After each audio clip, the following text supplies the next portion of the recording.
या झाड़ियों के पार, उसने कहा यहाँ पे कान पकड़ो। तो मैंने अच्छा। फिर वहाँ पे कान पकड़े और वो एक ढलवान थी, फिर उसने मुझे किक लगाई, मैं नीचे तकरीबन 10-12 फीट नीचे जाके लगा और इतने में उन्होंने गाड़ी में वापस बैठे और वो वहाँ से निकल गए। और फिर उसके बाद जो है वो मैं वापस बाइक के पास कोई 5 मेरे ख्याल से 25-30 सेकंड तक तो मैं होश में ही नहीं था कि मेरे साथ हुआ क्या है। और वो 5 लोग मुझे मार रहे थे, 4 लोग। और उसके बाद उन्होंने फिर कहा कि तुम पासपोर्ट नहीं दे रहे हो, काक कर बंदूक, काक कर इसे, अच्छा, इसे यहाँ फायर तक मार, बात पहुंच गई। इसे पाँव पे फायर मार, देखते हैं कैसे नहीं देता पासवर्ड। अच्छा, मैंने कहा मजाक कर रहे हैं क्या, मारेंगे फायर है ये यार, ये मतलब इस इतने गैर इंसानी सलूक हाँ, कैसे कर तो नहीं हो सकते हैं? सकता। लेकिन उसने वाकई बंदूक कॉक कर लिया। इतने में मुझे तप्पे शप्पे पड़ रहे थे यार। फिर उसने एक और मुझे वार्निंग दी कि पासवर्ड नहीं दे, पासवर्ड दो, ठीक है पासवर्ड दो। मेरे पास चूंकि 2 मोबाइल्स थे, एक आईफोन था और दूसरा एक एंड्रॉइड था। रात 2 बजे का वाकया है जब सहाफी वहीद मुराद को उठाया गया और उसके बाद उनके पीछे जाने वाले एक सहाफी नौजवान सोबान इफ्तिखार राजा, उनको तशद्दुद का कैसे निशाना बनाया गया। सोबान इफ्तिखार राजा हमारे साथ मौजूद है। सोबान, क्या कहानी थी कि रात 2 बजे का वक्त और सहाफी को उठाया जाना और फिर आपका ऐन मौके के ऊपर पहुंचना, ये कैसे?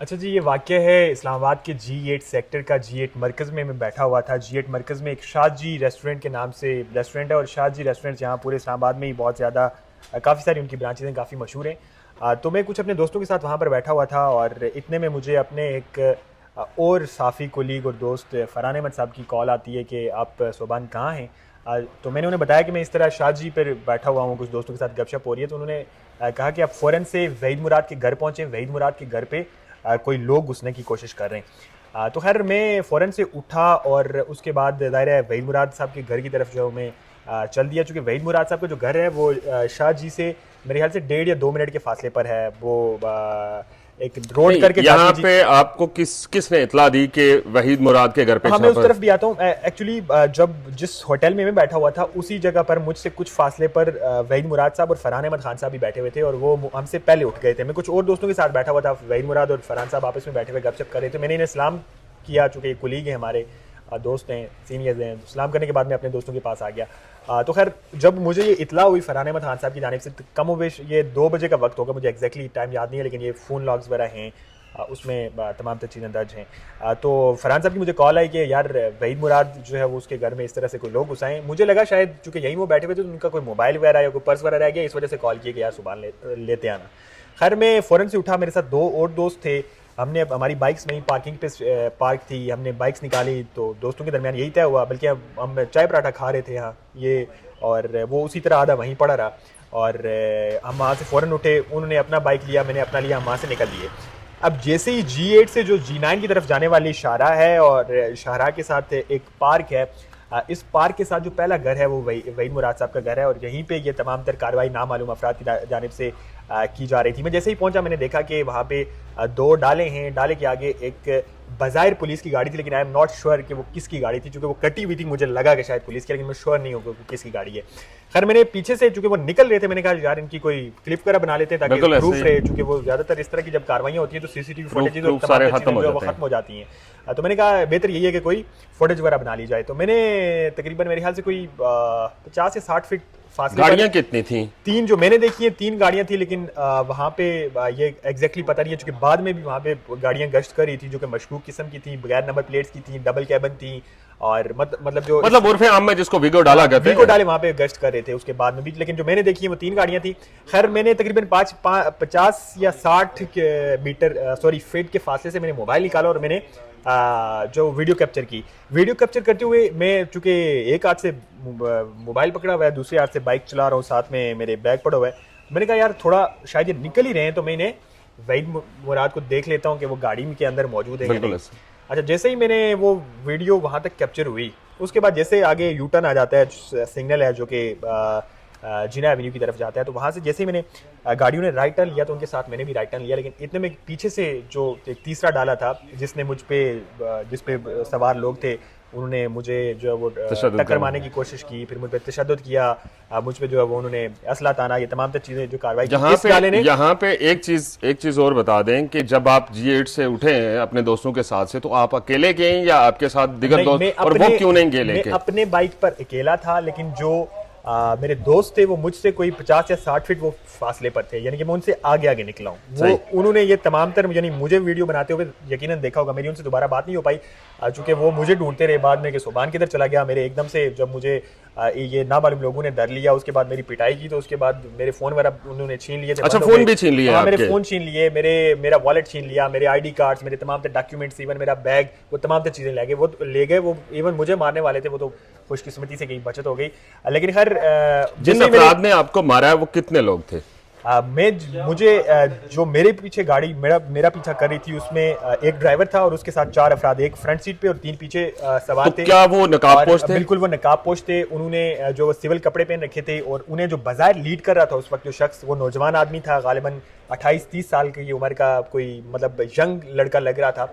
और वो बाजार दिखने में एक बड़ा सोबर सा, यानी कि जो सूझबूझ वाला आदमी हो, इस तरह लातू मुक्कों के अलावा जो मुंह से बात करना जानता हो, उस तरह का लग रहा था। लेकिन उसने ऐसा किया नहीं जो खिलाफत तवक्को। जैसे ही खैर G8 से खैर में वो जो इशारा है जहाँ पर ये गाड़ियों के बहुत ज़्यादा शोरूम्स हैं, मैं वहाँ से राइट टर्न करने की मैंने कोशिश की कि अब मैं यू टर्न लेके वापस चला जाऊँ जहाँ पे अब लोग जमा हो रहे हैं।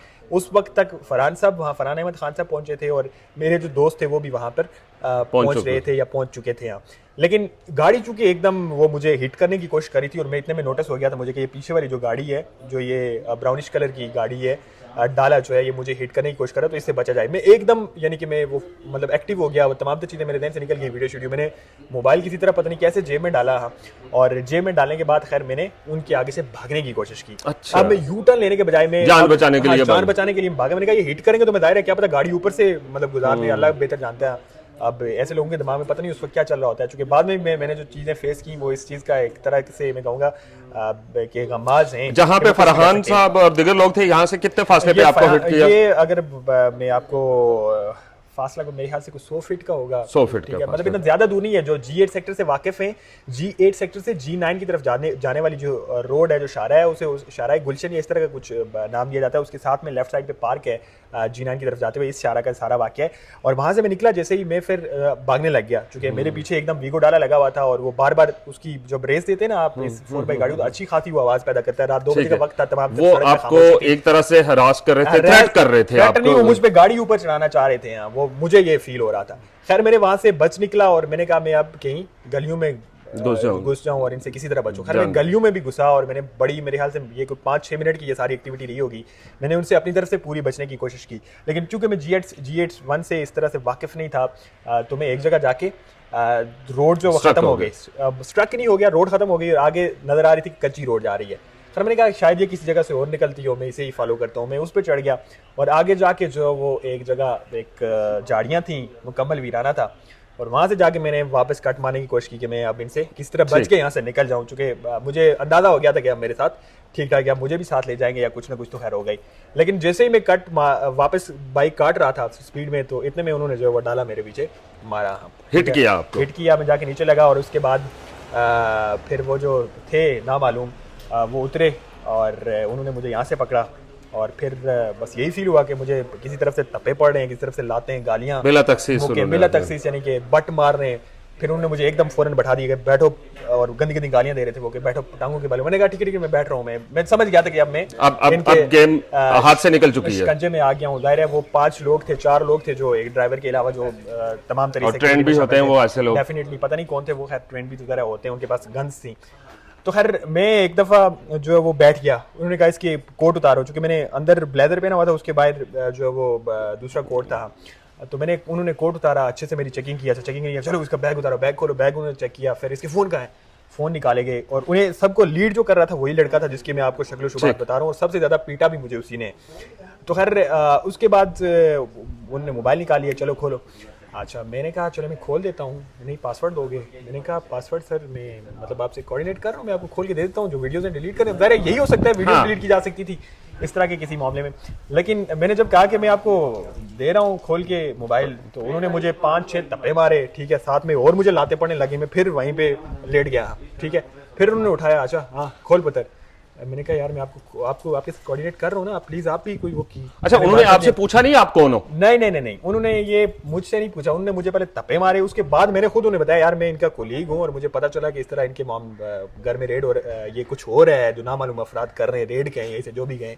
तो मैं ये देखने या ज़ाहिर कैप्चर करने के लिए आया हूँ। तो मेरा जो तो काम आपने उनसे नहीं पूछा आप कौन हो? मैंने उनसे पूछा और उनके बड़े दिलचस्प जवाब थे। वो साथ मुझे तपे मार रहे थे, उनके चेहरे मुझे नजर आ रहे थे मास्क में, ठीक है, बड़े डरावने किस्म के। लेकिन एक शख्स जो जिसके बारे में आपको बता रहा हूँ, जिसने मुझे सबसे ज्यादा पीटा है, बार में इसलिए जिक्र कर रहा हूँ कि मुझे उससे उम्मीद नहीं लुक थी। से ये नहीं लग रहा था कि मेरे साथ इतनी गंदी ज्यादती करेगा, यानी कि इतनी सख्त कसम से मुझे उसने तपे मारे। मुझे अभी तक ये मेरे कान आप देख सकते हैं जो लाल हैं।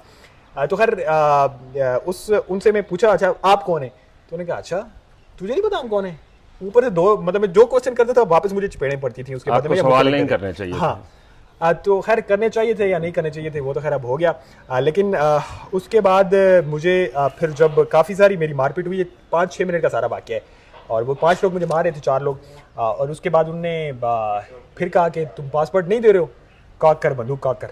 अच्छा, यहाँ तक बात पहुंच गई। इसे पाँव पे फायर मार, देखते हैं कैसे नहीं देता पासवर्ड। अच्छा, मैंने कहा मजाक कर रहे हैं क्या, मारेंगे फायर है ये यार, ये मतलब इतने गैर इंसानी सलूक कैसे कर सकते हैं? लेकिन उसने वाकई बंदूक कॉक कर लिया। इतने में मुझे तपे शपे पड़ रहे थे यार। फिर उसने एक और मुझे वार्निंग दी कि पासवर्ड नहीं दे, पासवर्ड दो, ठीक है पासवर्ड दो। मेरे पास चूंकि 2 मोबाइल्स थे, एक आईफोन था और दूसरा एक एंड्रॉइड था। तो आईफोन में मैं वो वीडियो कैप्चर कर रहा था। खैर मुझसे वो उन्होंने पासवर्ड, मैंने कहा अच्छा फिर पासवर्ड आपको दे दूंगा, लेकिन आप मेरी बात तो सुने। इतने में उसने मुझे यहाँ पे रख ली बंदूक के, देते हो या नहीं? तो फिर मुझे वो क्या सोच थी उस वक्त, क्या ज़हन में आ रहा था कि भाई बंदूक कनपटी पर रखी हुई है? साकिब साहब ये मैंने भी सिर्फ सुना था लोगों से, लेकिन जब आपके साथ इस तरह आप एक वीराने में हो, एक जंगल नुमा जगह हो, और वहाँ पे आप पे तशद्दुद हो रहा और उसके बाद आपकी कनपट्टी पे बंदूक रखी जाए, तो ये महज वही बंदा ही ये फीलिंग्स बता सकता है, बल्कि बयान भी नहीं कर सकता। ये जिस पे बीती है वही समझता है ये क्या। अच्छा, बैग के अंदर क्या था? आपके बैग के अंदर क्या चीजें थी? खैर मैं आपको ये बड़ी पूरी स्टोरी बता देता हूँ, जो ये जो पासवर्ड्स देने वाली है। खैर जब उन्होंने मेरी कनपट्टी पे बंदूक रखी के, मुझे लगा यार यहाँ पे एक तो वो गंदा नाला है नीचे करके मस्जिद के साथ, और उसके साथ ये झाड़ियाँ शाड़ियाँ सब कुछ सारा मामला है। तो मेरे दिमाग में आया यार ये इतने बेपरवाह लोग हैं, इनका कोई पता नहीं है, ये मुझे मार के या फेंक दें, बाद में किसने ढूंढना है, कौन सीसीटीवी फुटेजेस और वो तमाम चीज़ें ढूंढता रहेगा, और कैसे वो मतलब ट्रेस होंगी। तो इससे बेहतर मैंने पासवर्ड दे दिया। मैंने उन्हें पासवर्ड दे दिए मोबाइल्स के। तो मोबाइल्स के पासवर्ड देने के बाद उन्होंने वो तमाम तर मेरी गैलरीज चेक की और वो तमाम तर चीज़ें डिलीट की। तो इस वक्त तक की भी मेरी अब मासूमियत चेक करें, मैं इस उम्मीद में था कि अच्छा अब मुझे मोबाइल मेरे वापस मिल जाएंगे, बस मेरी हो गई है सरजनिश। लेकिन मुझे नहीं पता था अभी मामला इससे आगे बढ़ने वाला है। उसके बाद फिर उन्होंने मुझे दोबारा पीटा। मेरे मोबाइल के उन्होंने पासवर्ड अपने मोबाइल पे लिखे, मतलब उन्होंने सेव किए। उसके बाद मेरी सही करके उन्होंने जो है मुझे मेरी मतलब मैं कहूँगा बहुत सख्त वाली धुलाई की, और फिर उन्होंने कहा उठ खड़ा हो और भाग। बल्कि मुझे वो पहले साथ बाहर ले गए, वहाँ मस्जिद के हाथे में एक पार्किंग नमा एक जगह है, गली है बड़ी सारी, तो वहाँ पर ले गए। और वहाँ पे एक बाई चांस एक आदमी बैठा हुआ था, चूंकि मेरी चीखों पुकार की वजह से रात 2 बजे के वक्त ज़ाहिर शहरी में अमूमन लोग जाग रहे होते हैं, तो वो शख्स मेरे ख्याल से वहीं मस्जिद के रिलेटेड कोई आदमी था। तो वो बाहर आया, उसने देखा कि क्या हो रहा है, तो उस पर नजर पड़ी। तो मुझे वैसे शक हो कि शायद ये भी इन्हीं के साथ क्या है जो रैकी में या कहीं इस सारे मामले में आया हुआ था। लेकिन फिर उसे भी वो चढ़ गए, हाँ भाई कौन है तू? तो उसने कहा सर मैं ये इधर ही रहता हूँ, आवाज़ सुनी तो बाहर आया था। चल भाग, वीडियो बनाइए, हम पता है तुम्हें कौन है, हम एजेंसी से, पता ना। अच्छा, ये लफ्ज़ उन्होंने अदा किए? जी जी बिल्कुल उन्होंने अदा किया। और उसके बाद उसका मोबाइल चेक किया तो वो खुद डरा सहमा हुआ। मैं अरादा मेरी आप मतलब उस वक्त हालत जो है वो देखने वाली नहीं थी। हाँ, मैं मतलब इतना ज़्यादा तशद्दुद हुआ है। तो खैर उसके बाद वो तो वहाँ से चला गया, फिर वो मुझे वापस लेके आया, मेरा बैग उनके पास चला गया, मेरी बाइक का उन्होंने वो सीट वगैरह उखाड़ दी और वो तोड़ दिया, ठीक है, उसे टांगे शांगे मारी और वो तमाम तरीके से। उसका क्या कसूर था? पता नहीं उसका क्या कसूर था। खैर वो सारा सिलसिला होने के बाद जब वो मुझे फिर वापस तपे मारते हुए साथ ले आया उस जगह पर जाके। अच्छा, ये तपे जो हैं ये नॉन स्टॉप चल रहे हैं? ये नॉन स्टॉप, ये मैं कोई भी क्वेश्चन कर रहा हूँ या कोई भी बात कर रहा हूँ, ये मुझे पढ़ रहे हैं, कभी वो गुस्सा मार रहा है, कभी मुक्का मार, मतलब जो भी उसके हाथ में आ रहा है, और गालियाँ दिए जा रहे हैं। तो फिर उसने कहा चल अब वापस चलना, अब यहाँ से नीचे मुड़ के भाग, पीछे नहीं देखना। मोटरसाइकिल लेके या मोटरसाइकिल छोड़? मोटरसाइकिल के इधर, मोटरसाइकिल पता नहीं कहाँ पड़ा वो, मुझे पता ही नहीं है मोटरसाइकिल का। हाँ, मैं तो अपनी जान बचाने के मुझे लाले पड़े हुए कि किस तरह मैं यहाँ से जो वो बच जाऊँ। हाँ, उसने जब कहा कि यहाँ से नीचे मुड़ के भाग, आगे वहाँ पे काफ़ी मेरे ख्याल से 25-30 फीट लंबी जगह है, और वहाँ से मतलब नीचे आगे गंदा नाला है, वहाँ से पैदल उतरना तो मतलब पैदल क्या मतलब ऐसे चल के नीचे उतरना सवाल ही नहीं पैदा, तो वह एकदम यानी कि इस तरह से है, स्टीप है। तो मैंने कहा यार मैंने आपसे इतना कोऑर्डिनेट किया, सब कुछ दे दिया, आप मुझे यहाँ से यार भगाओ तो ना, मैं चले मैं यहीं पे रुक जाता हूँ वहाँ, ठीक है। उसने कहा अच्छा हमें बताएगा क्या करना है तुम्हारे साथ। उसने मुझे फिर और वहाँ पे मेरी चंपरेट की इन तमाम तर पे दर पे इस तमाम तर एपिसोड्स के बाद फिर वो मुझे आगे ले गया झाड़ियों के बाद, उसने कहा यहाँ पे कान पकड़ो। तो मैंने फिर वहाँ पे कान पकड़े और वो एक ढलवान थी, फिर उसने मुझे किक लगाई, मैं नीचे तकरीबन 10-12 फीट नीचे जाके लगा और इतने में उन्होंने गाड़ी में वापस बैठे और वो वहाँ से निकल गए। और फिर उसके बाद जो है वो मैं वापस बाइक के पास कोई 5 मेरे ख्याल से 25-30 सेकंड तक तो मैं होश में ही नहीं था कि मेरे साथ हुआ क्या है, क्या हो रहा है। और उसके बाद जब होश में आया तो वो बाहर 2 बेचारे वहाँ के जो महल्लेदार थे वो निकल आए थे, तो उन्हें मैंने बताया कि मैं इस तरह से मैं साफ़ी हूँ और मेरे कोलीग जो हैं वो उन्हें अगवा किया गया है नामालूम अफराद की जानिब से। तो मुझे पहले तो मुझे पानी पिलाएं और ये यार G8 की कौन सी गली है ये मुझे ये बताएं। अच्छा उन्होंने बताया यार ये फलां स्ट्रीट है और ये तुम मस्जिद के पीछे हो। तो उसी के आगे से मेन रोड शुरू हो रही थी, बस मैं लिखा हुआ था मेरे ख्याल से उनके हाथ लगना। अच्छा मैं बैग की तरफ आ रहा हूँ कि बैग के अंदर क्या था आपके बैग में? बैग के अंदर मेरे तमाम तर गैजेट्स थे। मैं चूँकि माइक्स थे, ठीक है, माइक जो वो कमोबेश 50-60 हज़ार मालियत का एक माइक था, उसके अलावा सेल्फी स्टिक थी जो 10-12 हज़ार मालियत की थी। इसी तरह से उस पर स्मार्ट वॉच थी, बल्कि स्मार्ट वॉच उन्होंने उतारी मैंने पहनी हुई थी, स्मार्ट वॉच थी जो कमोबेश 12-15 हज़ार मालियत की होगी है। और इसी तरह से माइक्स थे दूसरे वार्ड वाले, यानी कि मेरे तमाम तर गैजेट्स थे। उसके अलावा मेरी टोपी थी, मेरा मुफलर था, मैं क्या क्या बताऊं साकिब साहब उसमें क्या क्या था। उसमें मैंने परसों तरसों ईद के लिए शॉपिंग कर रखी थी, मैंने कहा यार परफ्यूम ले लूं, कोई और लोशन। हाँ, मैं परफ्यूम की तरफ आ रहा था क्योंकि आप अक्सर रखते हैं बैग में। वो भी तमाम तर चीज़ें पड़ी हुई थी, मैंने कहा कुछ तो शायद छोड़ जाएंगे, लेकिन उन्होंने कुछ नहीं छोड़ा। और सबसे इंपॉर्टेंट मेरा उस पर वॉलेट था जिसमें मेरा CNIC कार्ड है, मेरी बाइक की जो कॉपी होती है, रजिस्ट्रेशन बुक है, कार्ड जो होता है रजिस्ट्रेशन कार्ड, वो रजिस्ट्रेशन कार्ड है। मेरे ऑफिस के तमाम तर जो आपके एक्सेस कार्ड्स होते हैं वो हैं। फिर मेरे बाकी पार्लियामेंट हो गया या दीगर जो बीट्स करते हैं उनके कार्ड्स थे, वो तमाम के तमाम तर। अच्छा 1500 या 2000 मेरे ख्याल से पड़ा हुआ था, मैंने सुबह ही गुज़िश्ता कल निकलवाया था, यानी तो पैसे इतने नहीं थे लेकिन उन पर अच्छा इसके बाद आता है कि पुलिस का जो रोल है, आपने किसी पुलिस स्टेशन जाके FIR दर्ज करवाई। उसके बाद मैंने बाइक जब देखा तो वो उसका क्लच टूटा हुआ था। तो उस वक्त मैं ये भी भूल गया कि क्लच टूटा हुआ क्लच हो तो तभी बाइक चल पड़ता है। अच्छा मैं कोई 5 मिनट उसे पैदल लेके चला हूँ ना सीट ऊपर रख के, फिर मैं दिमाग मेरी जगह पे आया तो मैंने कहा यार ये तो स्टार्ट हो जाता होता है, ठीक है, क्लच ज़रा टूटे हुए मैंने एक्सपीरियंस किया हुआ चलाना। तो मैंने फिर क्लच के बगैर वो बाइक ऐसे धक्के से स्टार्ट किया और फिर मैं जगह पे पहुंचा जहाँ पे वहीद मुराद साहब का घर है, जो वहाँ से तकरीबन 2 से 2.5 मिनट की मसाफत पर है। वहाँ पर जब पहुंचा तो वो सब लोग मुझे देख के हैरान हो गए कि तुझे बताया था और तू अभी पहुंच रहा है। मैंने कहा भाइयों मेरे साथ ये हालत हुई है, मैं अभी नहीं पहुंच रहा। फिर उन्होंने देखा जैसे ही तो मेरी ये अभी आंख, ये आंख के पास आपको आंख बड़ी मुश्किल से बची है यहाँ पे, मतलब यहाँ पे। और जो आपकी टांग पे आपको जख्म आया है काफी गहरा है, ये कैसे आया? आई डोंट नो कैसे आया, बस वहीं पे मार पड़ते हुए। आई डोंट नो कि उन्होंने किसी बट मारा है या क्या हुआ है, मुझे नहीं पता। सीट भी रहे थे बताए, वो काफ़ी वहाँ पे जगह है, वो सारी जगह गंदी हुई है।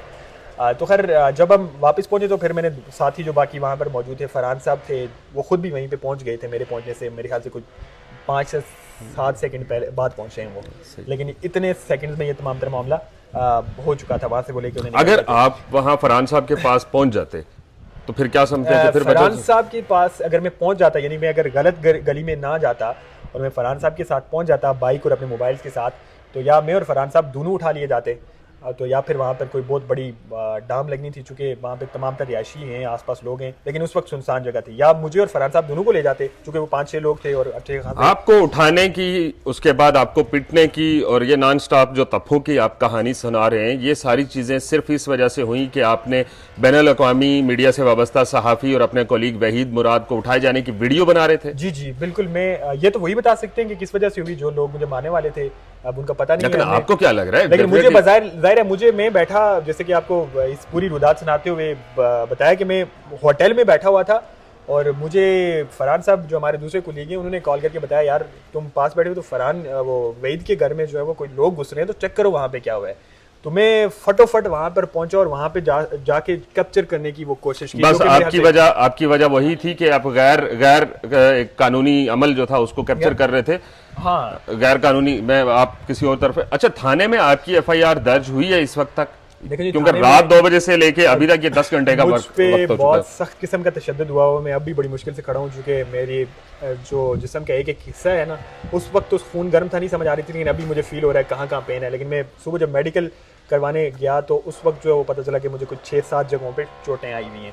लेकिन जैसे ही हम वहाँ, पहले तो पुलिस का रवैया हमारे साथ किसी हद तक आप कह लीजिए कि कोऑपरेटिव किसी हद तक थे।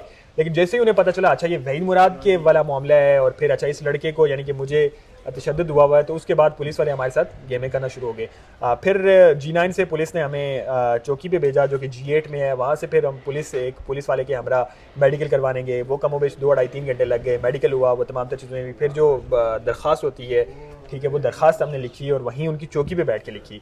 चौकी पे बैठ के दरख्वास्त लिखने के बाद हमने उनसे कहा कि अब आप वो नंबर लगा दें, यानी कि वो जो होता है, ठीक है, कि आपने डायरी नंबर, हाँ डायरी नंबर, सॉरी।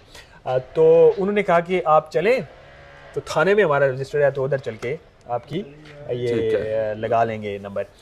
तो अच्छा ऐसा हुआ कि तब तक काफ़ी सारे दोस्त पहुंच चुके थे। आज़ाद साहब आ गए थे, फरहान साहब थे, अच्छा इसरार साहब थे, मतलब जितने भी सीनियर जितने भी कलीग्स थे वो सारे पहुंच चुके थे, वो तमाम तर पहुंच चुके थे यहाँ। तो गाड़ियाँ बहुत ज़्यादा थी, तो बल्कि एक किसी ने राय भी दी कि पुलिस वाले के साथ बैठो एक कोई। तो वो मैंने कहा मैं बैठ जाता हूँ, मुझे कहा नहीं तू यार दूसरी गाड़ी में बैठ, तो कोई और बैठ जाओ। तो यही करते कराते हम वहाँ से निकल के पुलिस की गाड़ी जो कि पासो वो आईओ साहब चला रहे थे, उनके पास पासो है मैरून कलर की, तो वो हमारे साथ तहजीब बेकर्स की पार्किंग तक आई। अच्छा उसके पीछे हमने एहतियातन एक गाड़ी रखी हुई थी, क्योंकि उनके रवैये से लग रहा था कि हमारे साथ कोई गेम कर सकते हैं। अच्छा जैसे ही हम तहजीब बेकरी की पार्किंग से अंदर होके थाने की पार्किंग तक पहुँचे हैं, अपनी अपनी गाड़ियाँ पार्क की हैं, नीचे उतरे हैं, तो पता चला चूँकि मेरी टांग जख्मी थी, वो मतलब मेरी पेंट ऊपर हुई, मेरी बुरी हालत थी यहाँ। तो सारे लोग उधर ही फोकस थे कि अब जाके दरखास्त वो डायरी नंबर लग जाएगा। पीछे कोई 1-1.5 मिनट गुजर गया, पीछे आईओ साहब ही नहीं आ रहे, उनकी गाड़ी नहीं आ रही। जाके एक और वहाँ पे दोस्त भेजा कि यार देखा हुआ है आईओ साहब किधर गए, पीछे उनकी गाड़ी नहीं है, आईओ साहब की गाड़ी गायब हो गई। फिर हमें दोबारा वहाँ पे दरखास्त लिखनी पड़ी और बहुत ज़्यादा यानी कि उनकी मिन्नतें तरल्ले करने के बाद फिर पुलिस जो वहाँ पे अफसरान थे उनकी जानिब से कुछ बातें भी इस तरह की कहेंगी, आपको तो पता है ना जी ये फ़लाँ एजेंसी ने उठाए हैं और हम तो हमारे तो उनके आगे पर चलते हैं।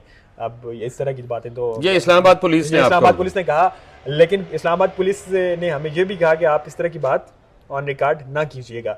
हमने कहा चलें ज़ाहिर आपकी भी नौकरियों का मसला है, हम नहीं करेंगे, ठीक है। वहाँ पे ज़्यादा सीनियर्स मौजूद थे, लेकिन फिर at the end Islamabad police ही हमारे साथ हाथ करने लगी, हमारी दरख्वास्त ही नहीं ले रही। यानी कि मुझ पे जो तशद्दुद हुआ है, मुझ पे जो इक़दाम कत्ल हुआ है, कि मुझे जो अगवा करने की कोशिश हुई है, मेरी तमाम तरह डकैती हुई है, तकरीबन 3-3.5 लाख, मेरा 3-3.5 लाख का सामान, मेरा आईफोन, एंड्रॉयड, आपको पता है आजकल ये तमाम तरह चीज़ें वो ले गए। इस मुद्दे को वो पस से पुश डालकर वो गायब हो गए।